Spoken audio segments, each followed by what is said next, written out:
Good morning, afternoon, or evening, ladies and gentlemen. All in crypto here, and welcome back, guys, for another daily cryptocurrency market update. And if you are new around here, every single day at 1 p.m. UK time, we release an update just like this one to help you stay up to date with the latest and greatest things happening within the crypto space and also the broader markets. And that is exactly what we're going to be doing in this video. We have quite a macro focused video for you, and we are going to be discussing the relationship between interest rates and the markets because we see lots of posts such as these on Twitter. And I think they only really paint one half of the story. The kind of main narrative is that under high interest rate, markets don't do well. Well, this simply is not true. And we're going to show you this factually with the charts. We're going to be showing you the Fed funds rate overlaid onto a chart of the S&P 500. And even myself, going into the hiking cycle, didn't really see how markets could do well under the kind of context of rates going up because of the burden that it puts on everything. You know, the Fed are the ultimate manipulator of liquidity. And when interest rates go up, it puts a real kind of dampener on liquidity. However, rates lag, and typically markets in a tightening cycle will actually do very well and go on to put in new all-time highs. And this is our kind of macro thesis. You know, we're looking at the stock market here, but of course there's a correlation there between the cryptocurrency space. Then we're going to be looking at the dollar. We've spoken about this risk on, risk off period and how we think risk on could become a thing very soon.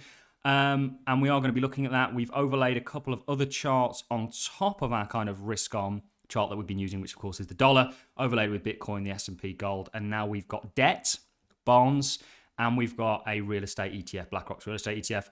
Then we're going to be looking at Bitcoin.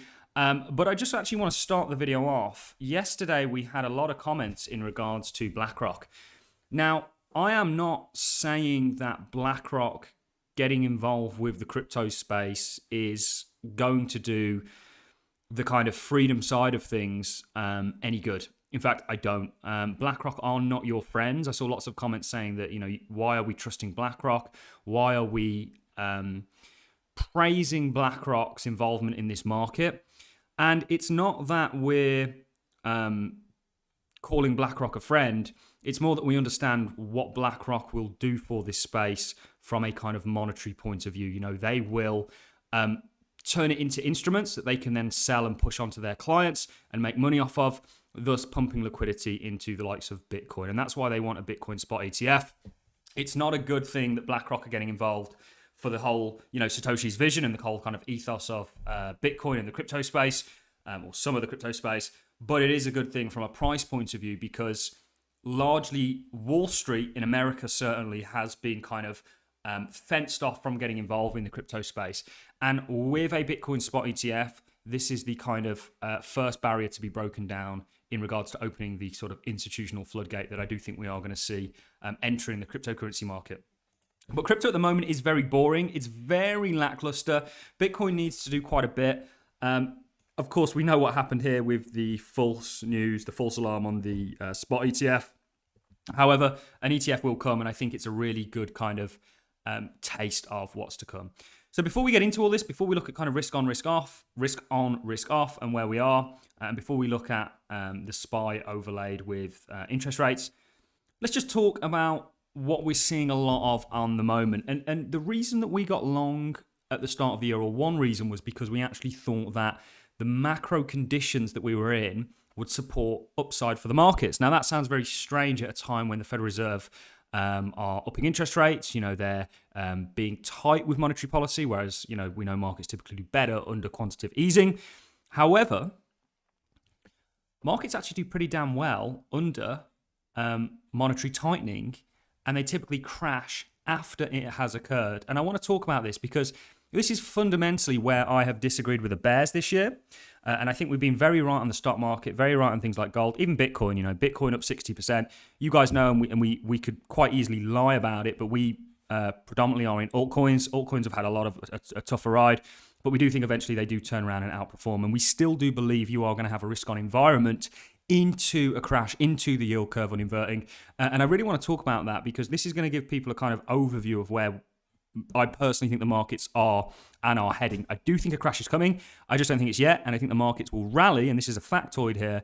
The S&P will rally 2% So 2% of its high 2 months prior to a recession. So it will only start to price in a recession 2 months prior to one actually being confirmed. I think we're getting a lot of good data. You see a lot of charts like this where you have people highlighting the fact that the US 2-year is at the highest level since 2006. And this worries people. You know, here is another one. This is a 16-year record for the 10-year Treasury yield. This is the highest level since July 2007. What I want to do is look at 2006. And people get worried about this and then look at actually where the stock market was, because this is going to, I think, give people broader context on everything. So 2006, and we can probably just put this in the, we can use candlesticks for this, was here. And the market actually went on to put in a new all-time high during this time period. Okay, 2007. What was the date that was issued here? July 2007 is here. And the market actually rallied into that. And actually, what I want to do is look at the relationship between hiking cycles, tightening cycles, and the markets. And actually, the market typically, against popular belief, will do very well under a tightening cycle. And this is kind of why we're long the market at the moment. You guys know the only actual leverage longs I have on at the moment is Tesla and GBTC. Obviously, we're trying to play that discount window. And also, I think Tesla, we've got a trade set up there. I think they're both going to do quite well, but we'll see. They're the only leverage trades I have on. And apart from that, you know, we are long from a spot point of view, if you will.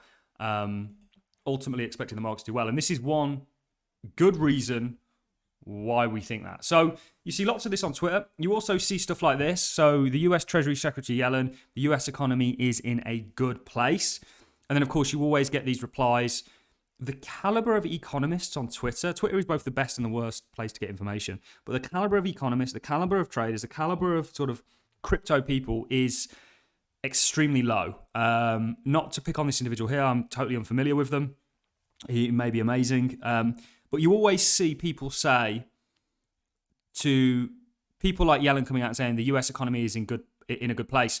Well, actually, the data that we're getting, if you take it at face value, is actually suggesting that the economy is not in a bad place at all. Despite the interest rates, despite all the TikTok videos of people crying whilst eating out 5 days a week and, you know, complaining about how expensive everything is. Things are got a lot more expensive. You as the consumer are getting absolutely screwed with inflation. But if you look at the economy from a data point of view, it's actually a lot better than normal. And this is because, despite the monetary tightening cycle, rates lag. So this is a study that we have brought up time and time again, and we're going to continue to do so. The title of this study is Transmission Lag of Monetary Policy, a Meta-Analysis. And this piece, which we'll leave a link to in the description, we brought it up 1,000,001 times, is essentially the collection of 67 published studies and examine when price bottoms out after a momentary contraction, a monetary contraction. Sorry, guys, dyslexic can be trying to come out. The average transmission lag is 29 months, and the maximum decrease in price reaches 0.9% on average after a 1% point hike in the policy rate. So this is looking at, yes, the markets do get affected by rate hikes, but after here on average 29 months. And then it goes on to say transmission lag are longer in developed economies, 25 to 50 months, than in post-transition economies, 10 to 20 months. I think we're seeing that actually playing out. US is doing a lot better. You're seeing this represented in the dollar, certainly with the strength. We'll talk about the dollar in a second, just with the kind of risk on, risk off sort of thesis. And then we're going to come on to now actually rates represented by the Fed funds, which of course is rates, on a chart against the S&P 500. And we've said this time and time again, and this is why we've fundamentally, and it's true this time, just as it's always been true, fundamentally disagreed with the bears. This is when they started rates in the prior tightening cycle that, of course, led into the repo crisis. Repo crisis, we said, wasn't going to happen again, although it's very interesting what's happening with the reverse repo in the United States, because it is getting drained at a rapid rate. But you can see they started upping rates here, they finished here, and the stock market closed significantly higher. And that's completely contrary to popular belief. In fact, it rallied 58% during that time period. Okay, and it went on to put in a new all-time high. Then they paused rates and it went on even further. So from them starting to stopping rates, in line with everything we've just spoken about, assets did well. Generally, risk did well. Again, the last time leading into 2008, we've measured the wrong thing there. The markets went on to rally 41%. Again, tightening and hiking, markets did well. Tightening and hiking, markets did well. Tightening and hiking, markets did well. Tightening and hiking, markets did well. Here, markets did well. Typically, markets do well into a crash. And this is why we've kind of put forward our view that you are in, and actually the view's, I think, been backed up, with yields, where they're at and all this other thing. We've put forward the view that we think you're in a kind of 2006, 2007, and that you aren't going to have a crash until later on. The crash isn't going to occur yet. And what are the markets going to do in the meantime up until the crash? Well, they're going to rally. Equity investors are happy investors. They are glass half full people. And we think the similar thing is going to play out. And actually, it has largely been playing out. If you look at your Magnificent Seven, it's at all-time highs. If you look at many of your stocks, some of them we were calling long on at the start of the year, such as, we'll use our kind of poster child, if you will, Microsoft, which we got absolutely perfect. We had structure for Microsoft to new all-time highs. We've got structure for actually a lot of stocks that we think are going to go on and do quite well.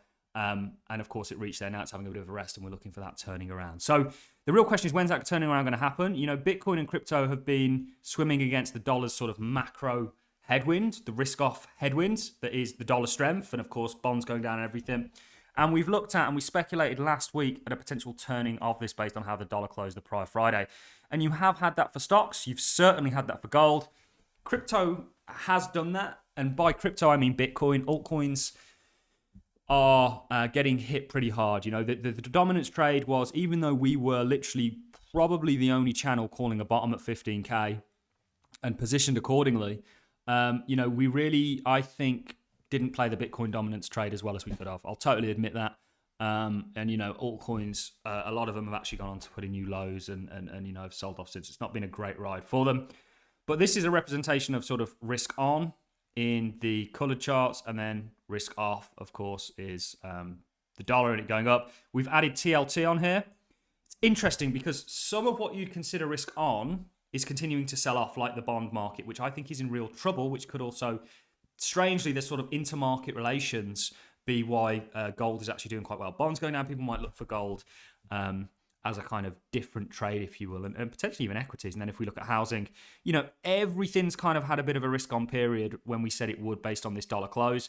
The question is what is the dollar going to do now? And my personal take is that the dollar could be topping out. And let's talk about at what point I'm wrong, because you will get things wrong as a trader, as an investor.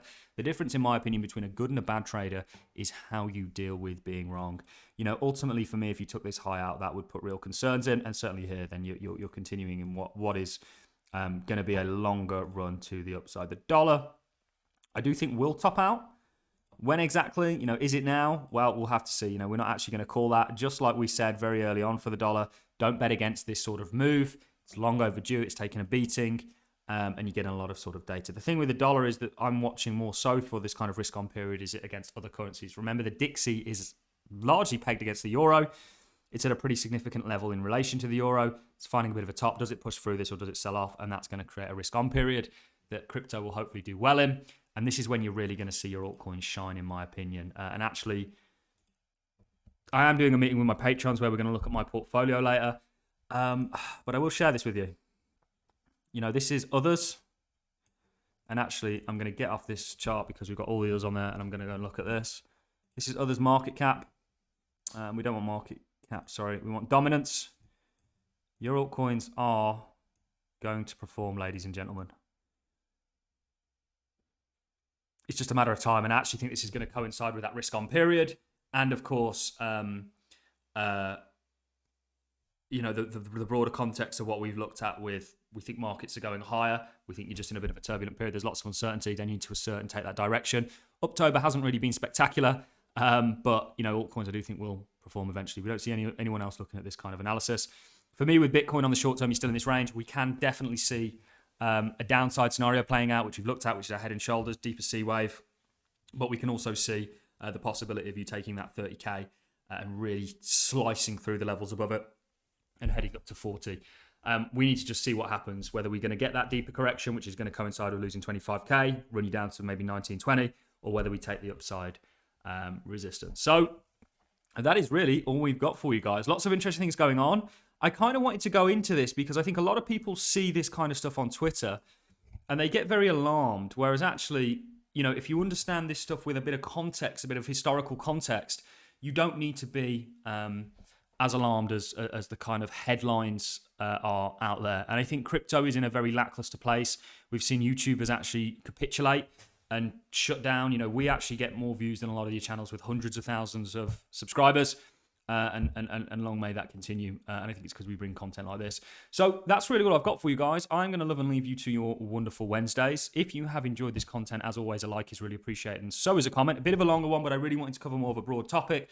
Explain to you why it is on a broader basis. My Patrons have all been on board with this for months and months and months, and we go into a lot more detail with it. But yeah, that's really what I've got for you. I'm wishing you all a wonderful Wednesday. On that note, I'm going to love and leave you. We will be back from next Monday. We will have camera settings and everything going on. Still traveling, as you can see, different location, currently with family. And yeah, that's all I've got for you guys. Thanks a lot for watching. Don't forget to follow me on Twitter at RealAllinCrypto. Go and check out our website, allincrypto.com. And of course, don't forget to like, comment, and subscribe. It really does help me out in regards to the growth of this channel. All I've got for you. Thanks for watching, and I'll see you all in the next one.